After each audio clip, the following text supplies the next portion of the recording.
No, I have a big mouth. Yeah, everyone will hear me.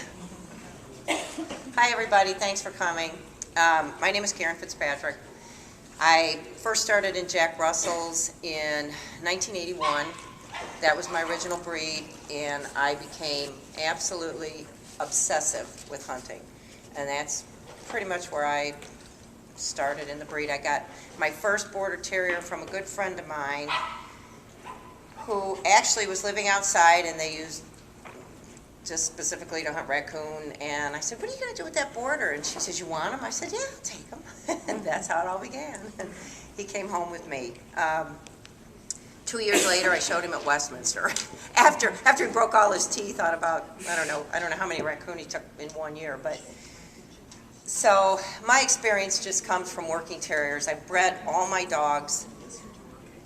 There really was no reason to me why a pretty dog couldn't work. And it's always been my rule to breed show dogs just the way they should look, how they could actually work in the ground. And that's what I'm here just to talk about and pick apart dogs piece by piece and how it relates to hunting in the ground. So let's just start. I borrowed this wonderful girl.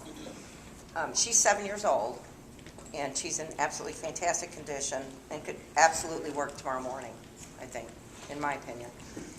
And let's start with, we're just going to start with her head. Let's just start with the border terrier head in general. Most of you all know teeth.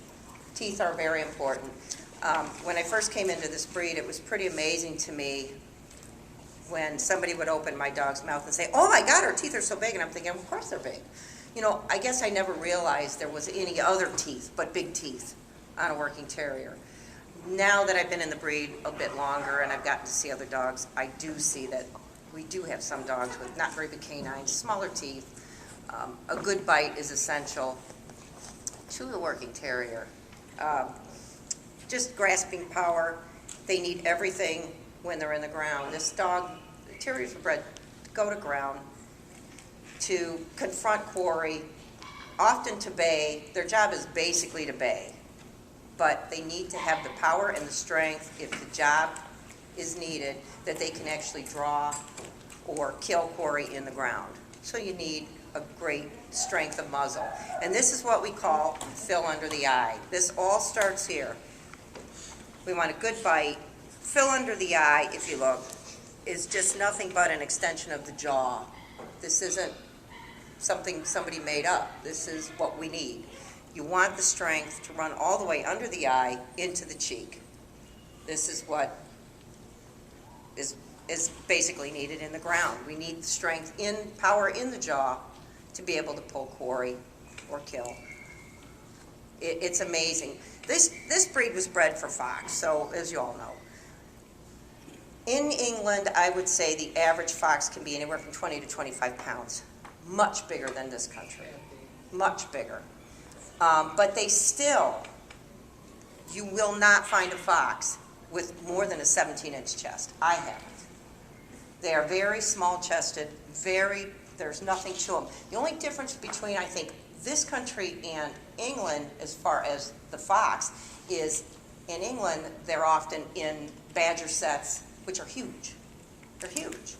Here they're in groundhog sets, which are a lot smaller. So we tend to use a little bit smaller terrier in this country than they do in England. They need dogs with a little bit more substance. So, let me not get back off my subject here. So we get into the cheek, top skull, nice broad top skull. When we get to ears, we like to see ear to the corner of the eye, but let me tell you, there isn't an earth-living animal that has drop ears. They all have little prick ears. So I don't think, as far as ears, probably the only thing I see with a longer ear is they do a lot of brush hunting, so you get you'll see a lot of ears that are basically gone from the blackthorn. I mean, they're just gone. The ends of them are just gone. They're just ate up alive because they're just running through that stuff and it's just slicing them. So you like a nice small ear. I mean, it's attractive. As far as an ear breaking over the top of the skull or down, I don't think it plays any part whatsoever working. And that's what we're here to discuss. So we're not here to discuss pretty. We can get into the neck.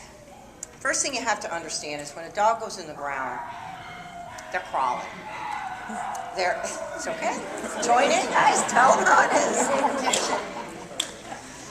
But when a dog enters a set, they get down, they're nice and low. Down. Okay. That's the way they start. They start as far as crawling down under. When a dog works, they need this wonderful length of neck. Your length of neck is often represented by your shoulder, and many of you have heard terms layback. You've heard laid back rib. I had somebody who was very confused when I was writing an article, and they said, how can you use laid back shoulder and laid back rib? Because we don't understand that.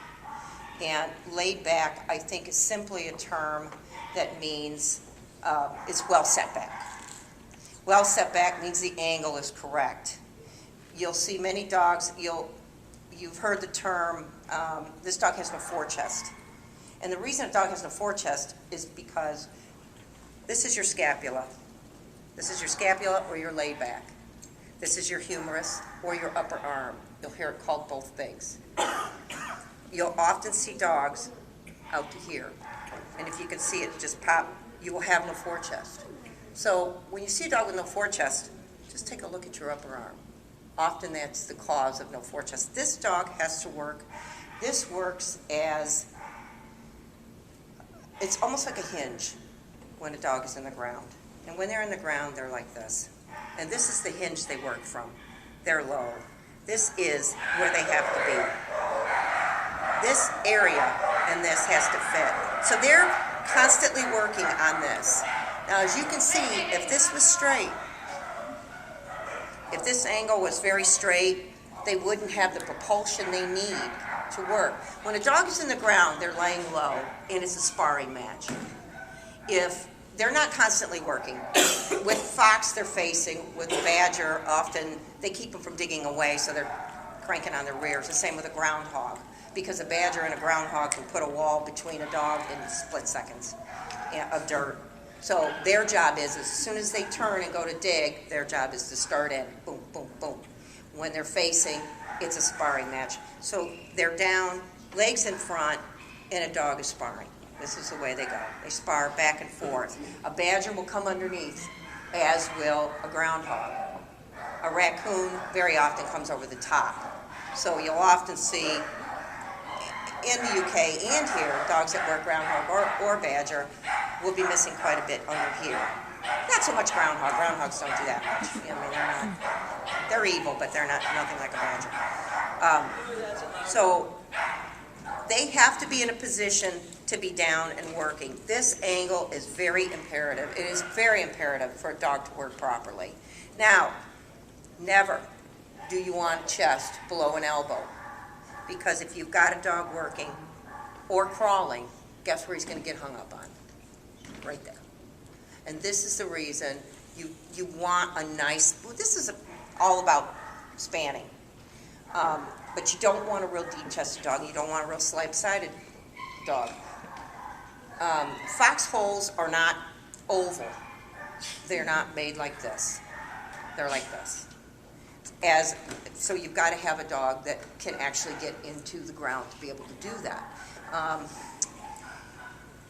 You know, there's always to every rule, it'll make you crazy. You see big dogs get into places you can't even believe they can get into. You'll see little dogs work. You'll see dogs with short legs. The reason we like a dog, not so much just to be able to run with hounds, the reason I like a dog with leg is because I want my legs to be here. So my dog can work off his feet and his face isn't stuck right in the middle of a fox. You want to be able to make sure that they can work this because they're working back and forth, back and forth. And this is working in conjunction because they're using their rear to work themselves back and forth and working. Because when they fight, they jump forward, they grab, and they jump back. So it's constant. And you know they're working in this much room. So they don't have a whole lot of room to do this. So it's very important that you've got a great, absolutely great angled shoulder. You can see it's a 45 degree. You see that nice neck. They need that long neck. That neck is doing this all the time and back and forth. You need a neck to work off of. They've got to use that. Spanning, you'll see, everybody's got a way that they span. To me, there's only one way. It's the way I grew up with. I mean, it's the way I've always been. And I never take a dog's hind legs off the ground. I don't see the point. Because it'd be like somebody picking me up here and going, wah! If you leave my legs on the ground, I'll be okay. Front legs okay though, right? Front legs are fine. Yeah. But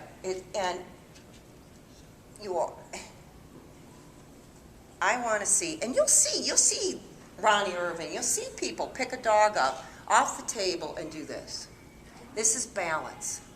She doesn't tip, she doesn't go backwards, she doesn't go forwards.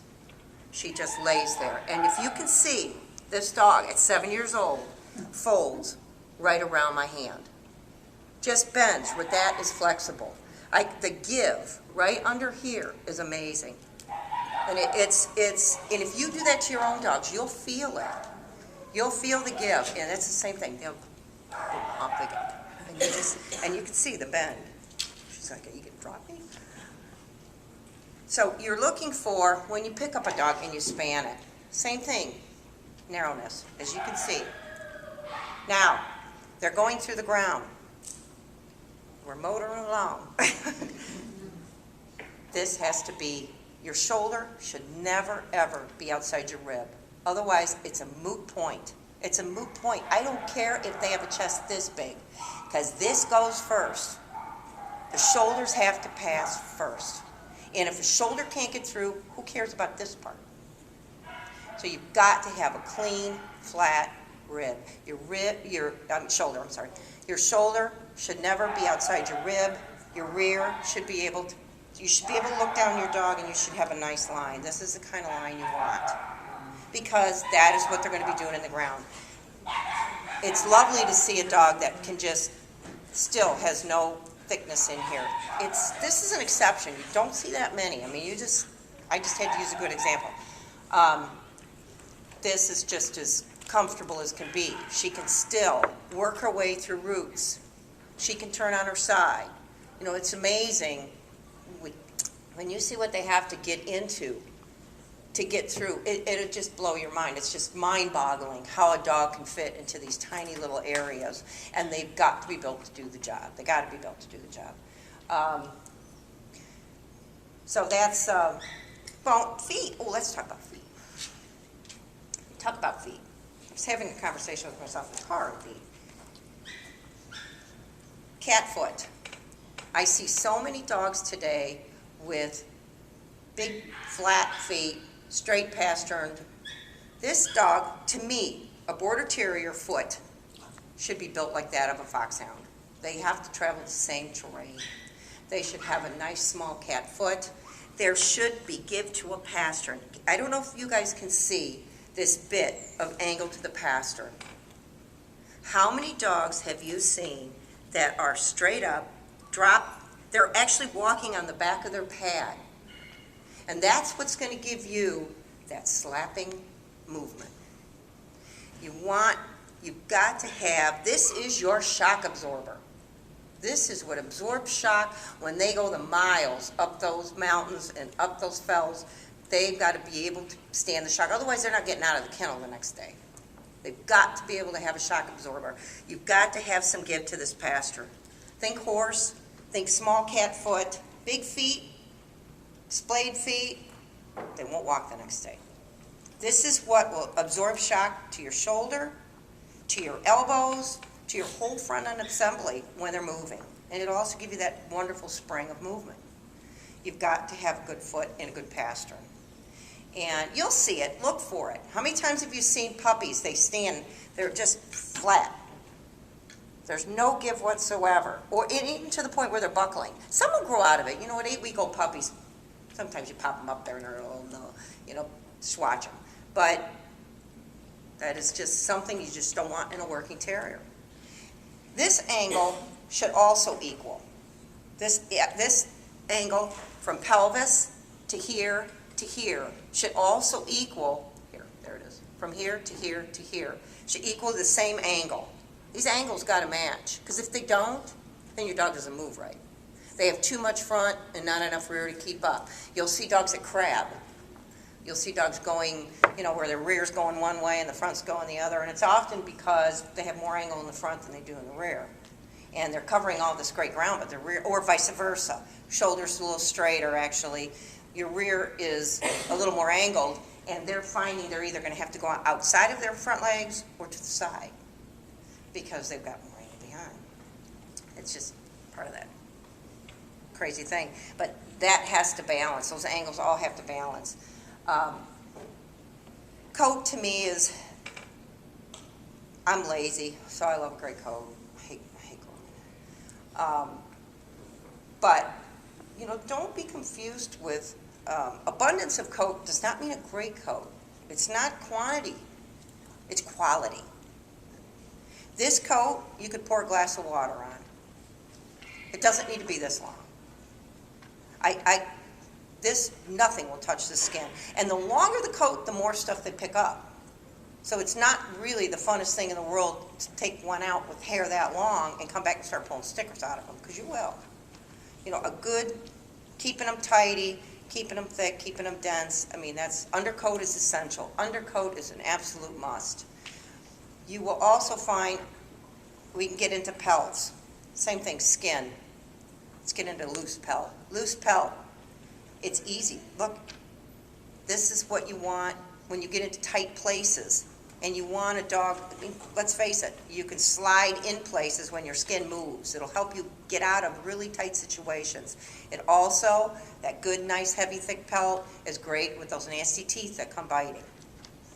And it's a protection either way. So you definitely want a really nice, thick pelt. The thinner the pelt, usually the worse the coat. You almost never find this kind of coat on a thin-skinned dog. Or you'll find a thin-skinned dog with not much undercoat, or that silky fine coat, not much wire on the top. It kind of goes hand in hand. You will almost never find a real heavy, good, thick-skinned dog with a crappy coat. It's crazy. That's the way it is. It's just the way it goes. Let's see, rears, short tails. I don't know. She's got a great short tail. I just don't want to see a long whippy tail. A tail plays a big part in balance. I don't think it is that much of a big deal in the ground, as long as I can grab hold of it. So a long one versus a short one, I don't think, that's going to be that big of a deal for me. It's not a deal breaker, that's for sure. Let's see, what else can we cover? Oh, almond eyes. Go backwards again. Almond eye. Love the planes. See that lovely plane? You want a nice plane that heads down. Moderate stop. Moderate stop. I think the biggest reason we all like an almond eye in a working terrier is the rounder the eye, the higher up it sets, the more dirt that falls in it. So you want an almond eye. When you've got an almond eye, you've got a little more brow over the top. You got less dirt that's falling in it. If you have a round eye and it's up here, everything falls out. Most round-eyed dogs don't have a lot of plane. You won't find. I don't see very much of it. You guys might come over here tomorrow and go, "Look at my dog, it has this," but that's certainly what. Good ear leather, which we talked about. Ear leather is huge. Good thick ears. Lighter skinned ears will tend to flop and fly and carry on when they're little. They usually will come right though. They'll usually with teeth. What haven't I covered? Length of loin. Oh God, that's like, I was trying not to. All right. Okay, here's my philosophy. This is my philosophy, what I believe in. A dog does not turn in the loin in the ground. A dog uses a rib cage. To me, a rib cage is essential. I'm an 8-finger rib cage. That's it. I'm an 8-finger rib cage. I want to see 8 fingers of rib. They will turn off of their ribs. The rib does not stay straight and they turn in their loin. I think a 4-finger loin is plenty. I am not an advocate of a long loin. I've seen too many issues. You see weak backs. You'll see back problems. I just like a nice short, sturdy loin, not a short loin. Nice, sturdy loin, 4 fingers, and double that in rib. I think all your flexibility is in your rib cage. That is, in my opinion, where dogs do their most turning. Joe, would you let me do this? She says, are you kidding me? Are you kidding me? Can you do that? She says, yeah, she's not turning in her loin. Her loin doesn't move. She's turning in her rib. And that is, I think, the misconception when everybody says, I want length of back, I want length of back. This rib cage has to support this back, even in a dachshund. They want, all the back problems the dachshunds have, it's because they're breeding the ribs too short. There's no support in the back. Something has to support this spine. Something has to support that spine. The longer you get in the loin, there's where your weaknesses start to go. We talk about deep-chested or underline. And underline is simply chest size. That's really all it is. Because people say, well, that dog has too much tuck-up. Well, he has too much tuck-up because he has too much depth of chest. When this gets too slab-sided and you start to get below the elbow, you got to have tuck-up. You can't have a dog with a drop flank here to compensate for your deep chest. Almost all of them have, you get some that'll get a little thin and whippity looking, but often it's because of your depth of chest. Your chests end up getting too deep, and that's like the kiss of death. When you start getting these slab sides and these deep chests, I find it, back when I was in Russell's, they were the hardest thing for me to get out of a line. I couldn't get rid of them. You just get rid of them. Just get rid of the dog. Because I could not, that and shoulders. I mean, they are so hard to get rid of, I think. And they get deeper and deeper and deeper, and pretty soon you're looking at this dog and they're down here. So you got to be real careful with that. If you use it, go back to that little better chest. Watch your underlines. Watch what you're doing, because pretty soon you're going, oh, I got my hands around this dog, and it's not here. It's here, and you can feel it. You'll feel it. You'll start to feel the point, and you'll feel it in here too. You should have a nice shallow. This should feel good. They got a spine, but when you start getting to the point where they're like this, then you're starting to lose your chest in the ground, and you're starting to get the depth, because they cannot, if they're crawling in the ground and this is hung up, where are they going? Their head's down here, so guess where they're hung? Here and here, and they're there. They said, we're stuck. So so that's, this is the way I was brought up with working terriers, and these are the things we saw working dogs. The males stayed tied up, and we were working these little bitches all the time, because the bitches were smaller. They were, they got in the ground, and I tell you, the dogs are kind of wusses sometimes. they go in there and they'll work for a little while, and they go, oh, I don't think that. And the bitches will work till hell freezes over. They're wonderful. It's just not the norm, but we do find the bitches tend to be a little bit more, a little harder in the ground, a little more determined not to quit. That's just my philosophy on rib cages. I don't want a short loin. I just don't want a long loin. I don't want this long rib and this long loin, and there you are, And balance is very important. It should balance in your eye. You should be able to look at it and say, that's balance to me. They all have faults. There's things you can rip on left and right. You can say, well, what, his nose is a little bit too long. You know what? I don't care. It's all about working in the ground. This is all about the job they were bred to do. And I think that's basically what I tend to look for. And yeah, we all want a great, pretty dog, and we all want, but they all have their little faults, but in the end, it doesn't stop them from doing what they're bred to do. And things bother me, Nancy said to me one time, this is really kind of funny, and I still battle with the answer, but 15 years ago when I met Nancy, and we were talking, and I was the hell-bent, holy roller, Mrs. Davy Crockett, out there with my shovel and digging terriers every weekend. And in one year I was to England 13 times. I went through all my divorce money, every penny, because every penny.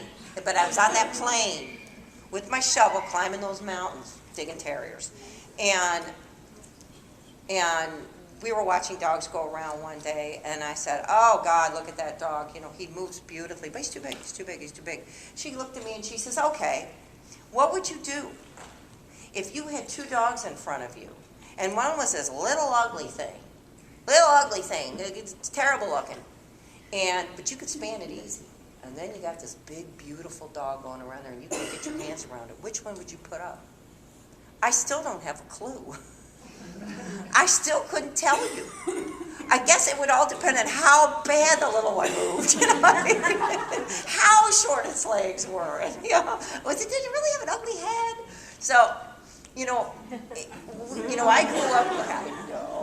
I grew up with the philosophy it was span or get out. You know, that's what I grew up with, span or get out. So that's probably why I tend to be a little more anal on chests than most people, and why I'm so, oh God, I don't like a deep chest, because I know, oh God, I'm gonna get rid of that. You know, this is like gonna kill me. And so it's just, what else? I thought about a million things. Can you talk to us about second thighs and well let down holes? Yes.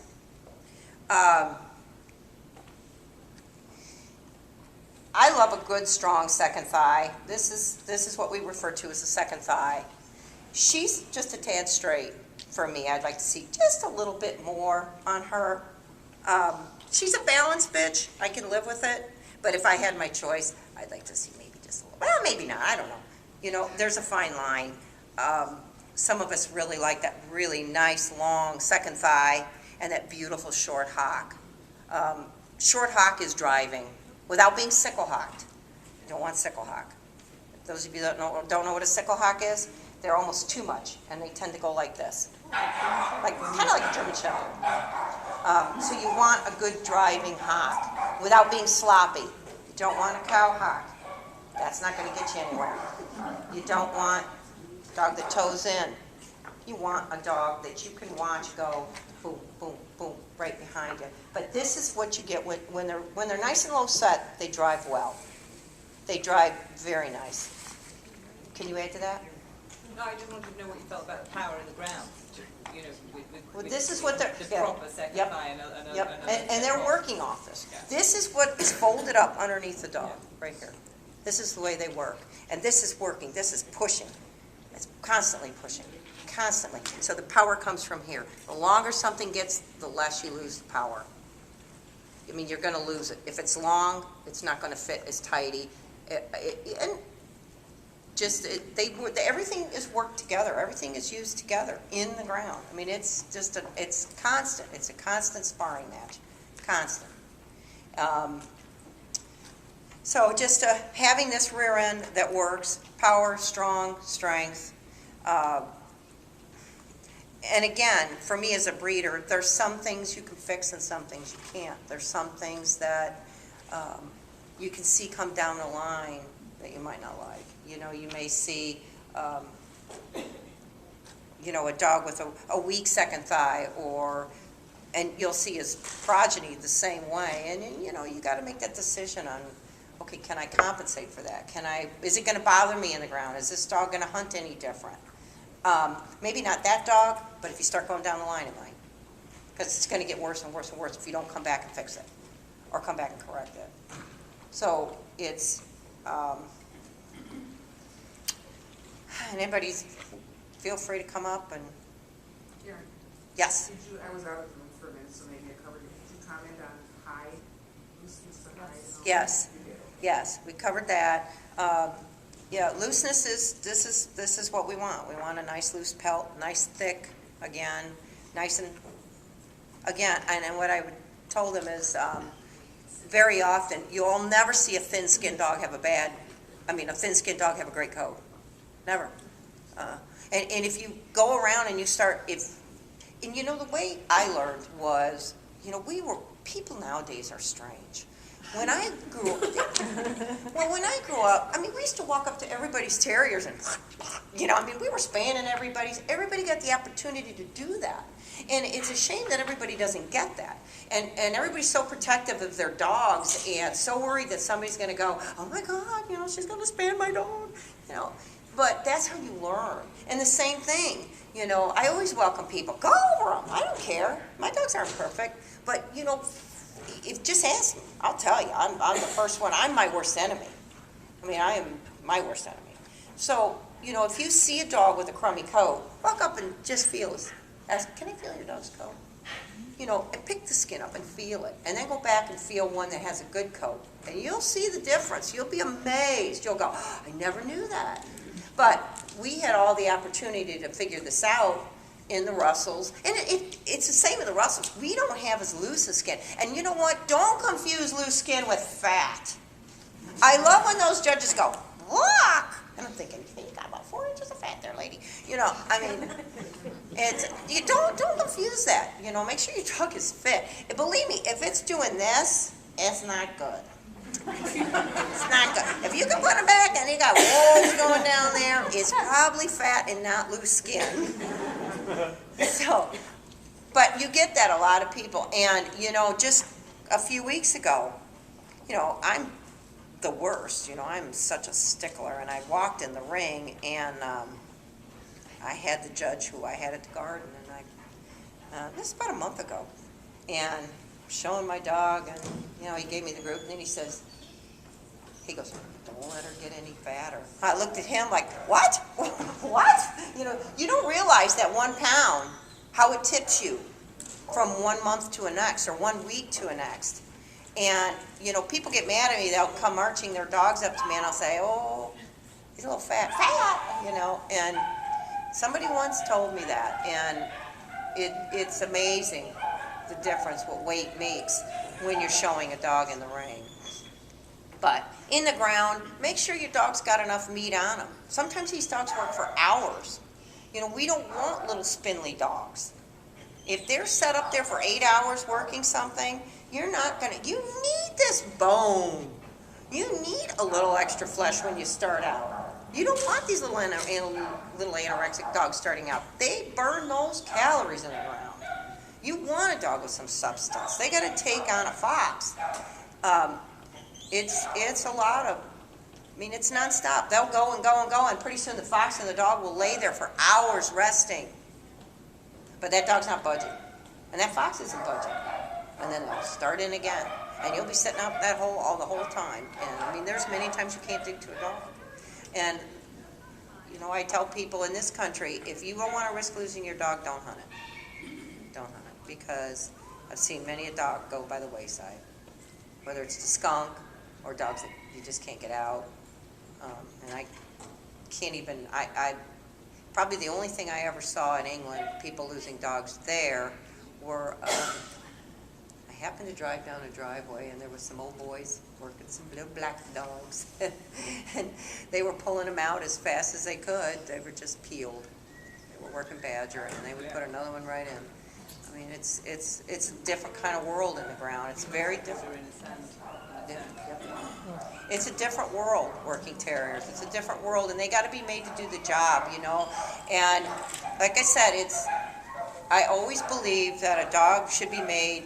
They can, if they're made well, they can work and they can show. There's no reason they should be separated. There's no reason. Not in this country. Do you feel that the breed should be adapted to do the work you want the breed to do? No. I really don't, Roseanne. You know, when I was in Jack Russell's, they did all the time, you know that. They would breed these little 10-inch dogs to work groundhogs.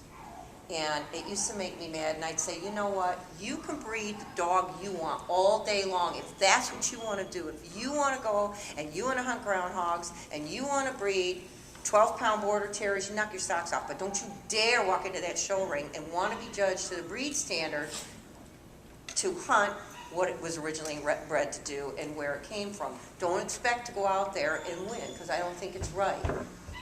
And people would get mad.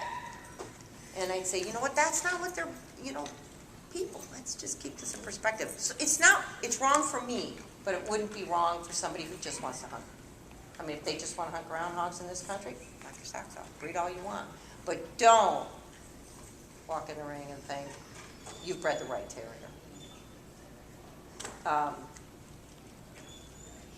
And they use all kinds of sizes and all kinds of breeds. It's not that they just use border terriers. I was mainly white dogs.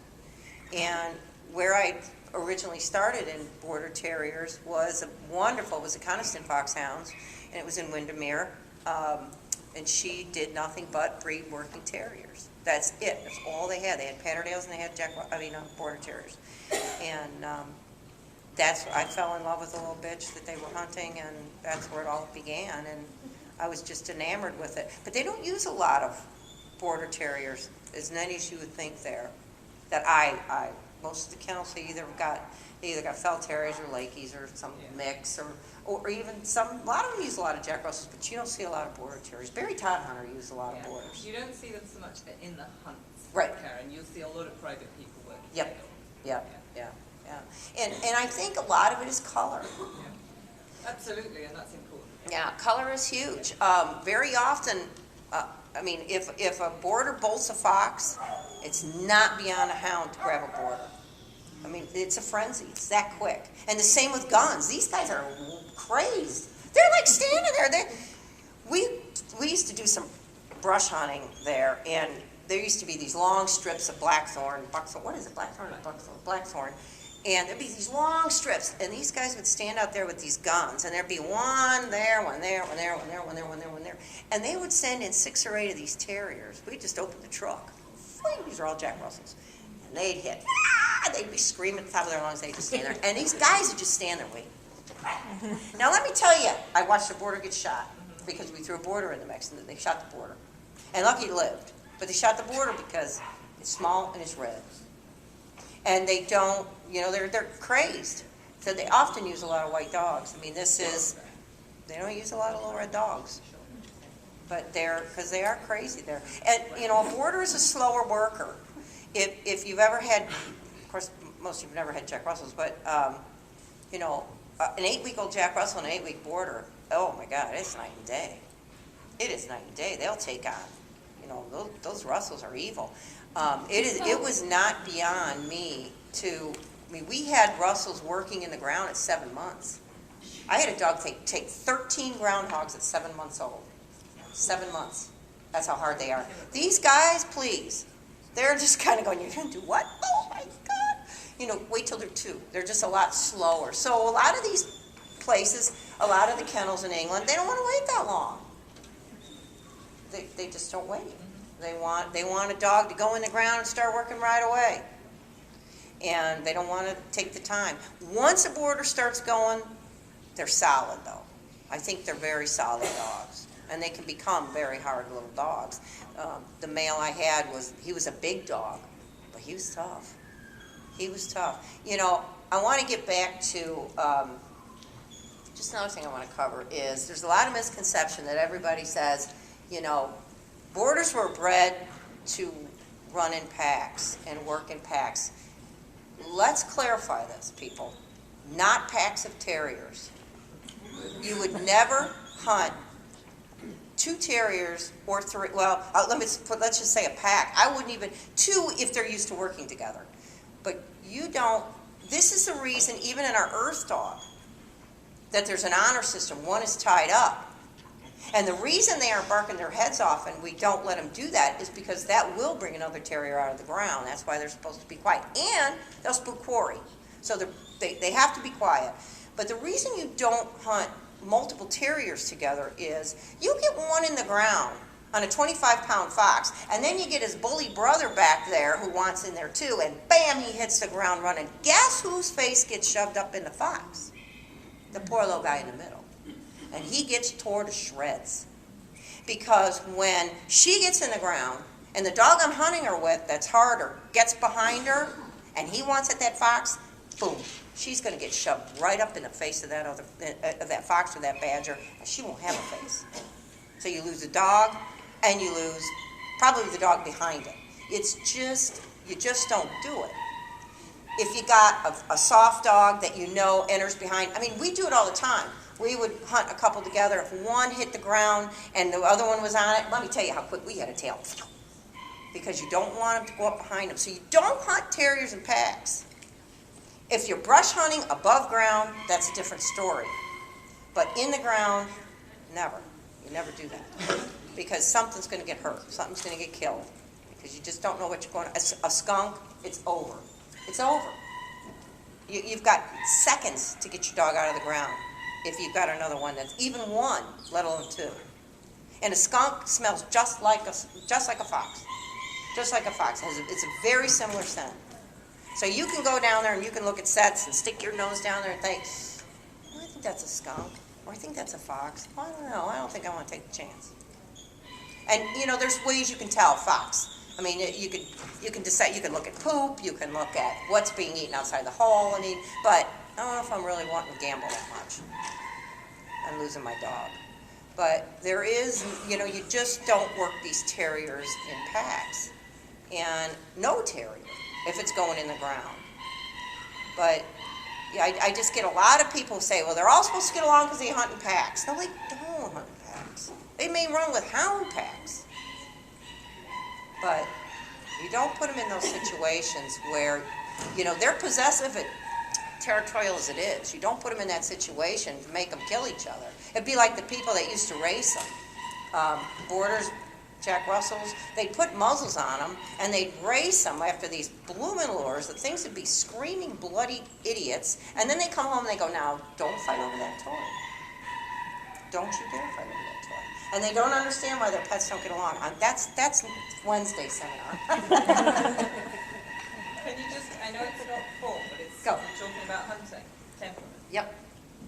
What do you think about temperament as a part of the form of a border terrier that's going to work? You know, I think we're talking about temperament in a border terrier to work. You know, it's a funny thing.